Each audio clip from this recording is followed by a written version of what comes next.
Hello, guys. What's up? What's up? Today we are going to do Windows Fundamentals Level 2. Let's go with Task 1. All right. So, Task 1 is just the intro and getting the machine up. Nothing too crazy yet. They're basically continuing on from Windows Fundamentals 1. So, if you already did that, then you kind of know the flow already.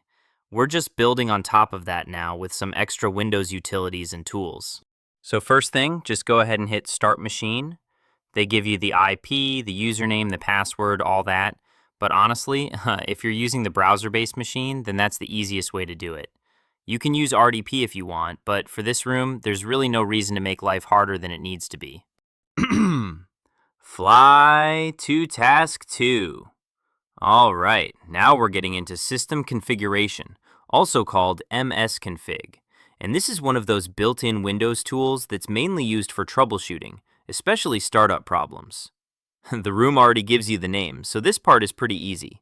Just open the Start menu, search MSConfig or System Configuration, and launch it.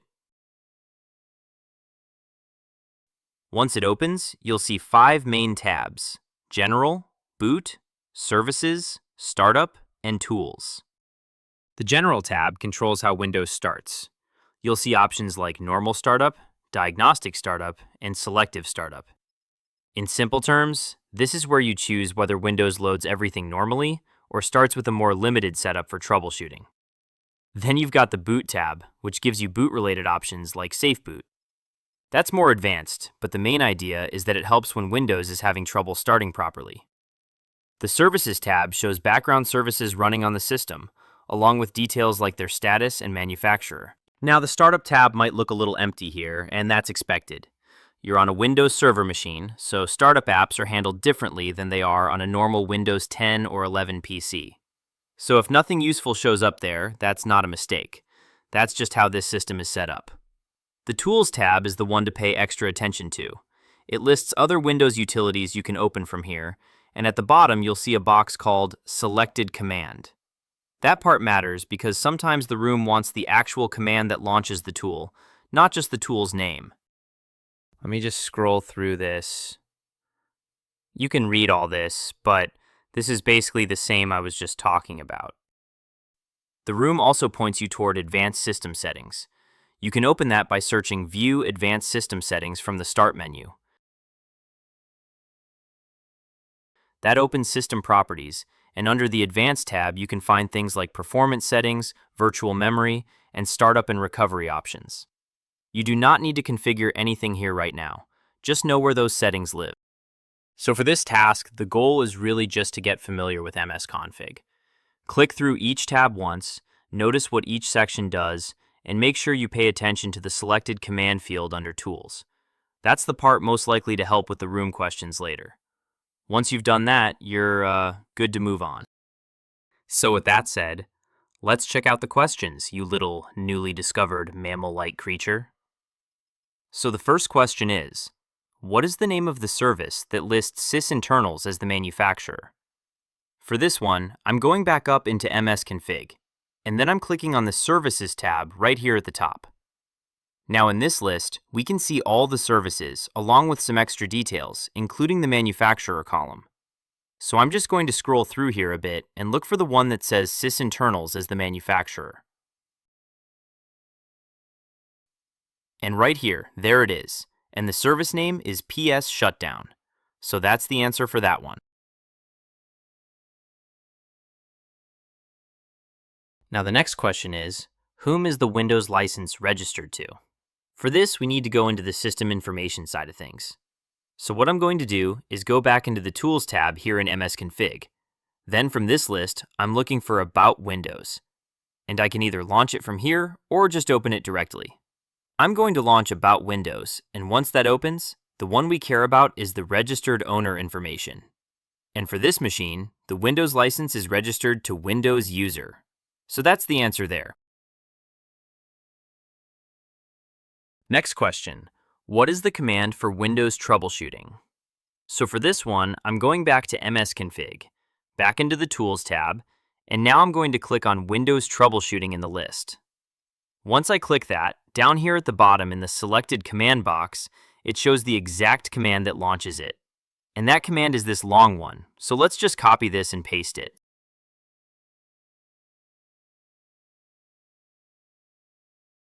And then the last one here is, what command will open the control panel?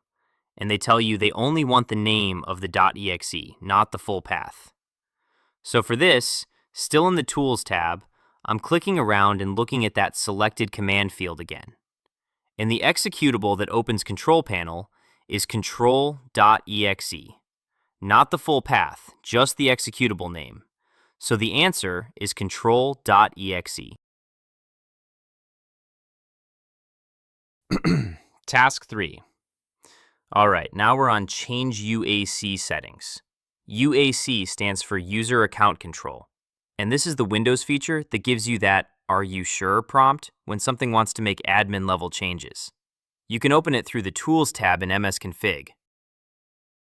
But honestly, the easiest way is usually to just search Change UAC Settings in the Start menu and open it directly.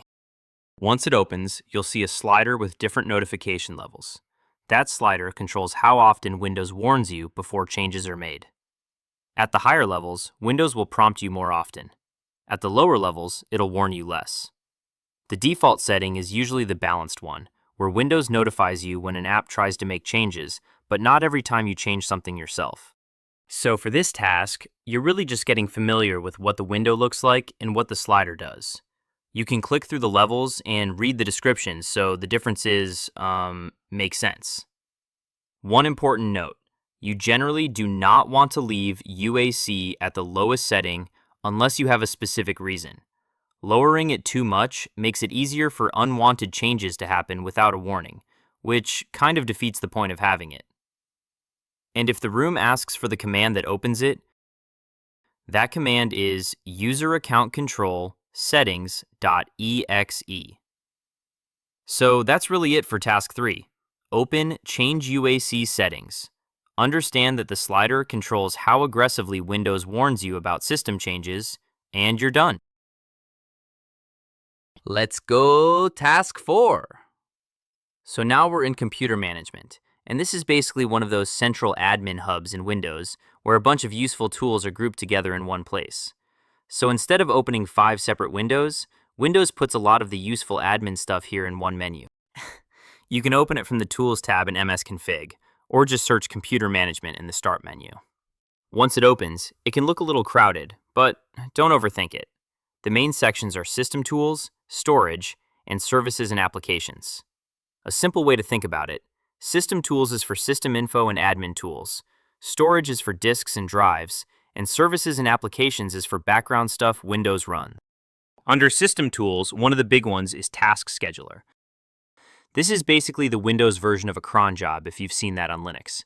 In plain English, it lets Windows run something automatically at a certain time or when a certain event happens.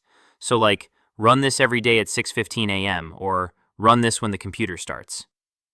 You don't have to build one here, just understand what it's for. So there at Create Basic Task, you can see how to create a task.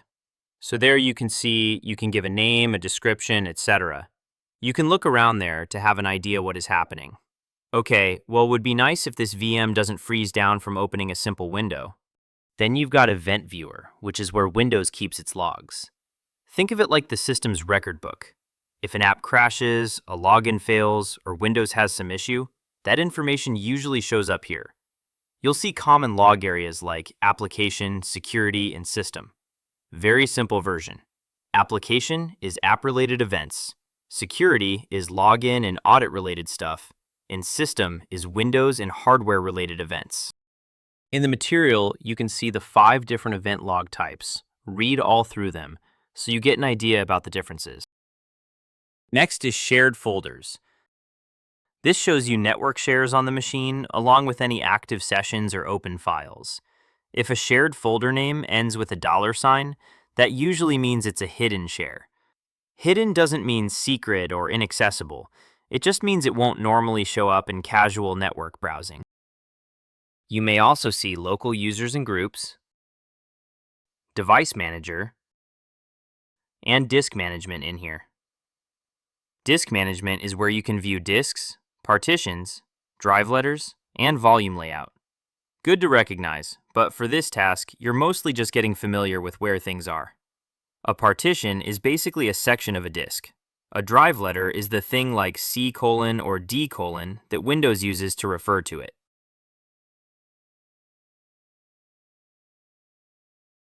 Under Services and Applications, you can open Services, which shows background services running on the system, whether they're running or stopped, and how they start. Again, you usually just need the name, status, or startup type, not a deep dive. A service is just a background process Windows uses for things like updates, networking, printing, and other system features. So the main move here is open Computer Management, check Task Scheduler, glance through Event Viewer, Shared Folders, Services, and Disk Management, and pull the answers you need without getting lost in every menu. That's really all Task 4 is doing. Alright, I believe the information I gave is more than enough for this task. However, you can read all through the material if you wish. It can be helpful. Let's check out the questions now. So the first one is, what is the command to open Computer Management? And they tell you they want the name of the .msc file, not the full path. For this one, I'm going back over to MSConfig, then into the Tools tab, and from this list, I'm clicking on Computer Management. Once I click that, down here in the selected command box, it shows the launch command for it. And the one we want is compmgmt.msc. So that's the answer for the first question. Next question. When is the npcap watchdog scheduled task set to run at? So for this, I'm launching Computer Management if I'm not already in it, and then over here on the left under System Tools, I'm clicking on Task Scheduler, and then I'm clicking on Task Scheduler Library. That loads all the scheduled tasks in the middle pane. Now I'm just going to scroll through this list until I find npcap watchdog. Once I click on that task, down in the lower pane, you can see the details for it, including the trigger. And the trigger shows it is set to run at System Startup.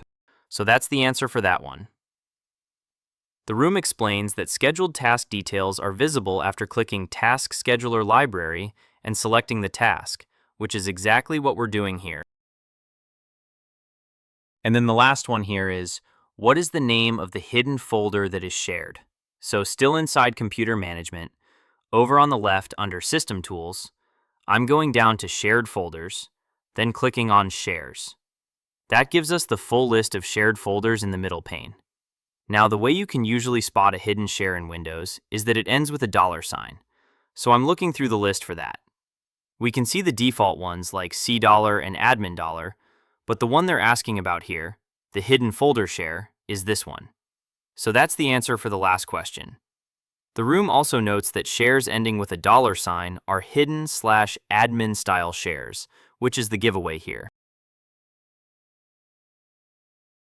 Okay, I just noticed it doesn't have a $sign.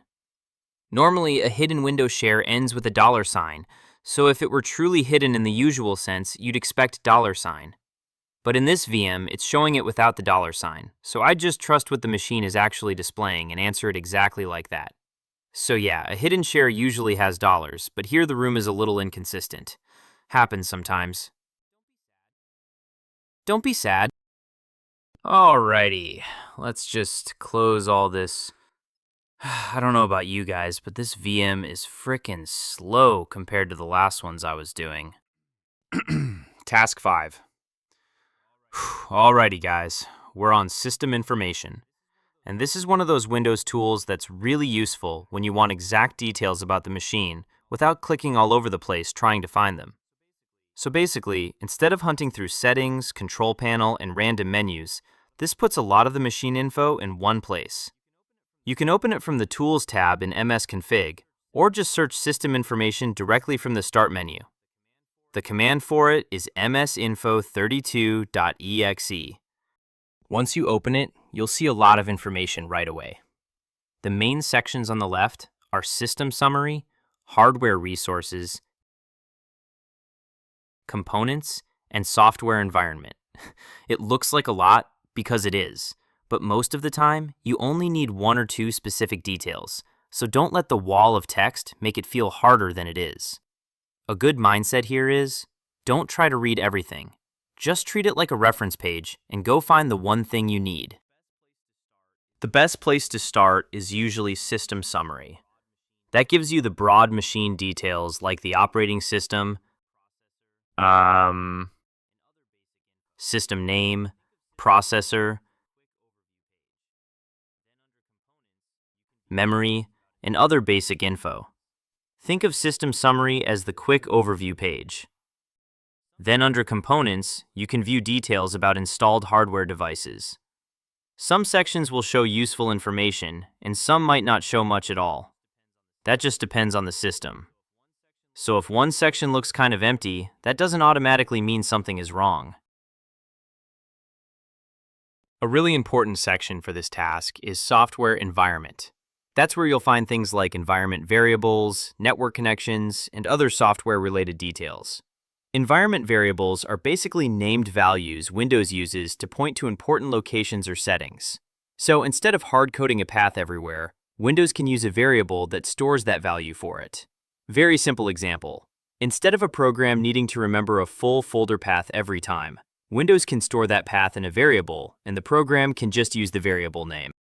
You can also get to editable environment variables another way by searching Edit Environment Variables from the Start menu. But for this task, System Information is the main tool you care about. That other option is more for changing variables. Here, you're mostly just reading information, not editing anything. So really, the goal here is just to get comfortable with MS Info 32. Open it, start with System Summary, check Software Environment when needed, use the search box to save time, and pull the exact values the room asks for. That's basically task 5. So let's see the questions. So the first one is, what is the command to open System Information? For that, I'm just going back to MSConfig, into the Tools tab, and clicking on System Information. Then down in the selected command box, we can see the executable, and that is msinfo32.exe. So that's the first answer, you little mace-faced lollipop lad. Next one is what is listed under System Name. So I'm going to launch System Information, and by default it opens in System Summary. Then over here in the Details pane, I'm just looking for System Name, and the value for that is THM-WINFUN2. So that's the answer there, my brudda. And then the last samurai is under Environment Variables, what is the value for ComSpec? So over on the left, I'm going down to Software Environment, then clicking on Environment Variables. That gives us the variables list. We want the value, not just the variable name. And the value for ComSpec is this one there. I don't edit there anything. This is my actual APM. Let's check out task 6. Resource Monitor. This is basically the more detailed version of Task Manager.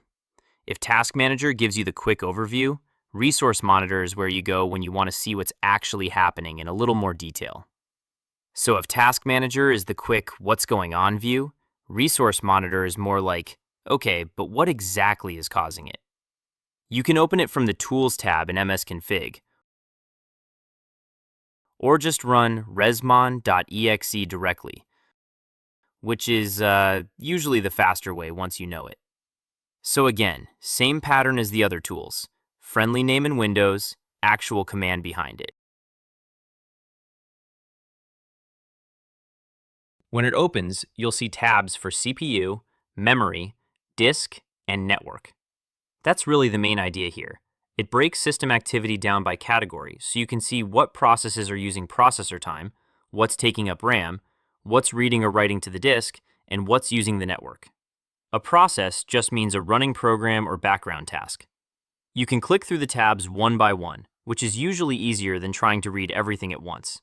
The window looks busy, but you usually do not need to care about every graph and number on the screen. For beginner use, Just focus on the names of the processes and which tab they're showing up under. The CPU tab shows processor activity, memory shows RAM usage, disk shows read and write activity, and network shows connections and traffic. So it's a really useful tool when you want to figure out what's slowing a system down or what a specific process is doing. Very simple version. CPU is thinking work, memory is short-term working space, disk is file activity, and network is internet or local network activity. It can also get more specific than Task Manager. You can filter the data and look at activity tied to a particular process, which makes it useful for troubleshooting. So if one program seems suspicious or just very noisy, you can narrow the view down to that one thing instead of staring at everything. But for this room, you're mostly just recognizing the tool, opening it, and understanding what kind of information it gives you. And if they ask for the command to launch it, that command is resmon.exe. So that's really task 6. Open Resource Monitor, click through the CPU, memory, disk, and network tabs, and understand that it gives you a live, more detailed view of system resource usage. Live just means the numbers update in real time while the system is doing stuff.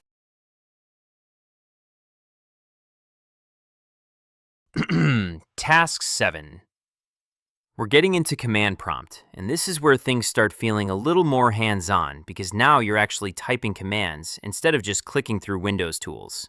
So this is the point where you start talking to Windows directly instead of only using menus. Go ahead and open command prompt by searching cmd in the Start menu. Once you're in, the room is basically showing you that Windows has a bunch of built-in commands you can use to quickly pull system and network information. Built-in just means these commands already come with Windows. You do not need to install anything extra. A couple of easy ones are hostname and whoami. Hostname shows the name of the computer, and whoami shows the user account you're currently running as. So those are just quick identity checks. So one tells you, what is this machine called? And the other tells you, who am I logged in as right now? Then you've got ipconfig, which is one of the basic Windows networking commands. That shows things like your IP address, subnet mask, and default gateway. If you want more detailed output, use ipconfig/all. That gives you the fuller version, so that little /all switch matters. The IP address identifies your machine on the network. The subnet mask helps define the local network, and the default gateway is usually the router or device your traffic goes through to reach other networks. One really useful thing here is that a lot of commands support /?, for help. So if you type ipconfig/?, Windows will show you how the command works, what options it supports, and usually a few examples. That means you do not have to memorize every command switch right away. A switch is just the extra bit you add to change what a command does, like /all. You'll also see netstat, which shows network connections and listening ports. In simple terms, it helps you see what the machine is connected to or what it's waiting to accept connections on. And, like a lot of commands, the output changes depending on the switches you use. A port is just a numbered communication endpoint. You do not need to memorize port numbers here. Just understand that programs use them to send and receive network traffic. Then there's net, which works a little differently. It has subcommands, so /? is not always the best help option there. Usually you'll use net help or something like net user to get more specific information. That's a good reminder that not every Windows command handles help in exactly the same way. A subcommand is basically a smaller command inside a bigger one. So net is the main command, and user is the specific thing you want it to work with. The bigger lesson in this task is not just memorizing commands. It's getting comfortable with the idea that command prompt can pull useful information fast, and when you forget the syntax, the help is usually built in. Syntax just means the exact way the command needs to be typed. So for this task, try hostname, whoami, ipconfig, ipconfig/all, and check how /? works. Also look at netstat and notice how switches change the output. This is a good place to actually type the commands yourself and compare the outputs, because you'll remember it better than just reading it. Don't worry if this feels a bit overwhelming at first. If you already went through the Linux rooms with me, you're probably much more familiar with the commands and how they're used by now. But if you just joined, that's totally fine too. Just read through the room a couple of times alongside the video if anything feels unclear, and you'll be all good, because you are a knight of the human race, blessed with unique and one-of-a-kind skills. All right then, let's check out this sexy little slut of a question. For this question, we need the full command for Internet Protocol configuration. So I'm going back into MSConfig, then into the Tools tab, and in this list, I'm looking for Internet Protocol configuration. Once I click on that, down here in the selected command box, it shows the full command. And the full command is this one, so just copy and paste it there. Now they're asking how do you show detailed information with the ipconfig command. So I'm just here in command prompt, and if I type ipconfig by itself, that gives the basic network info. But if you want the more detailed output, you add the /all switch. So the answer here is ipconfig/all, you little sheepdog fur toasted with pumpkin seeds. Task 8. It's about Registry Editor, and this is one of those Windows tools you hear about early because the warning is always the same. Be careful with the registry. And yeah, that warning is there for a reason. So when people say don't randomly mess with the registry, that's not them being dramatic. Bad changes here can actually break settings or system behavior. The Windows Registry is basically a big database that stores configuration settings for Windows, user accounts, applications, and hardware. So a lot of important system behavior lives here, which is why random edits can cause real problems. You can think of it like a huge settings library that Windows keeps checking in the background. To open it, you can search Registry Editor from the Start menu, or just run regedit. Once it opens, you'll see a tree of folders in the left called hives. That's where the registry data is organized. It can look a little intimidating at first, but for this task, you do not need to go digging around or changing anything. A hive is basically a top-level section of the registry, kind of like a main folder that contains a lot of smaller settings inside it. The main thing to understand is that Registry Editor lets you view and modify important Windows configuration data.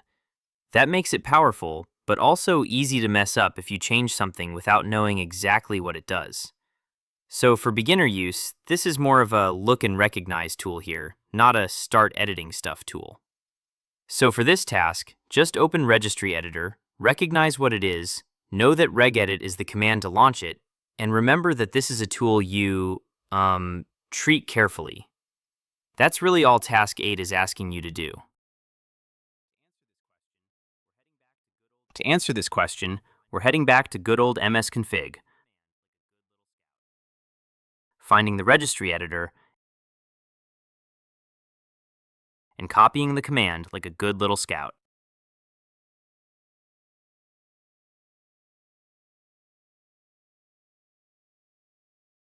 MSConfig worked as kind of the central launch point, but once you know the actual commands, you usually don't need to keep going back there. You can open these tools straight from the Start menu, the Run box, or Command Prompt, which is usually faster anyway. So by this point, you've seen tools like MSConfig, MSInfo32, Resmon, cmd, and regedit. And the real takeaway is recognizing both the friendly Windows name and the command behind it. Once that starts clicking, navigating Windows gets a lot easier. So yeah, that's basically it. Wrap up the task, finish the room, and you're done with Windows fundamentals too. Thanks a lot for learning with me.